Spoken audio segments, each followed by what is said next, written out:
Hi అండి అందరికీ.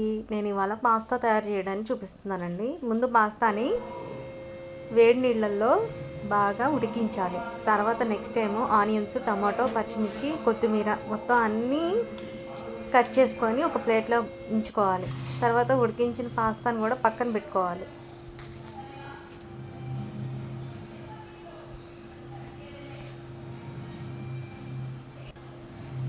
ఈ బాయిల్ అయినది చిన్న బెజ్జాలు దాంట్లోకి మనం తీసి పక్కన పెట్టుకోవాలండి.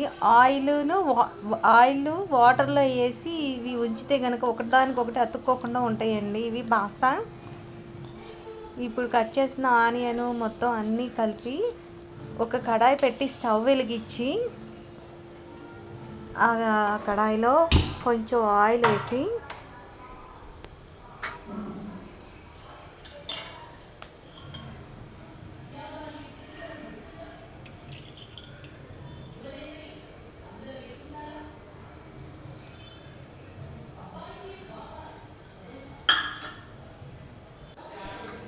ఆయిల్ హీట్ అయ్యాక ఆనియన్స్, పచ్చిమిర్చి, టమోటా మొత్తం అన్నీ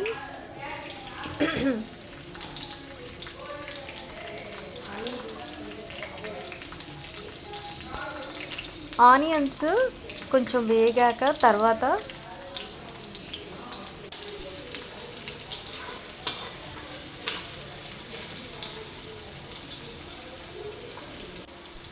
కొంచెం సాల్ట్ వేసుకోవాలండి. తర్వాత టమాటో వేసుకోవాలి.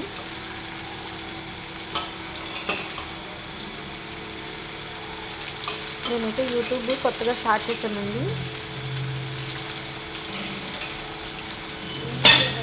ఆనియన్స్, టమాటో, పచ్చిమిర్చి మొత్తం ఒక 5 to 10 minutes కొంచెం మగ్గించుకోవాలండి. ఆ మగ్గించిన దాంట్లోనే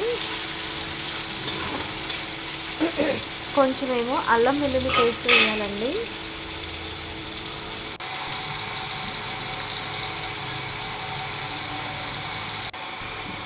కొంచెం చిటికెడు పసుపు కూడా వేయాలండి. ఇది మొత్తం కలుపుకొని కాసేపు మగ్గనివ్వాలండి.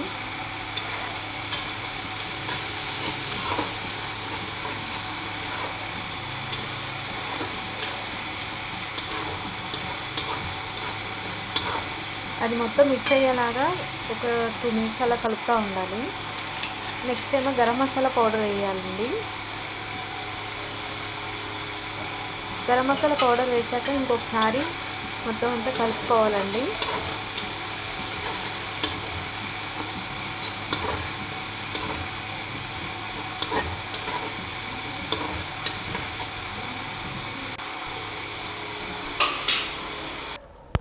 ఇదంతా అయిపోయాక పాస్తా తీసుకొచ్చి పాస్తాని మిక్స్ చేయాలన్నమాట. ఈ వేడిన దాంట్లో వేసేసి మిక్స్ చేసేసి ఒక 2 minutes మిక్స్ చేయాలండి. కలుపుకోవాలి, మొత్తం అంతా నీట్గా కలుపుకోవాలి పాస్తాని.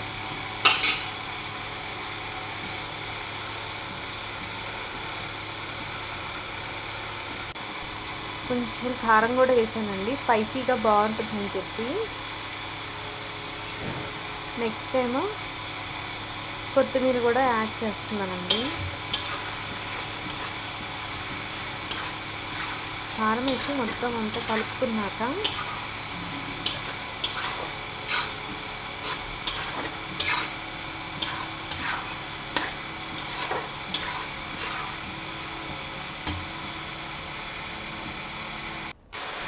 ఇంట్లో కొత్తిమీర యాడ్ చేశానండి.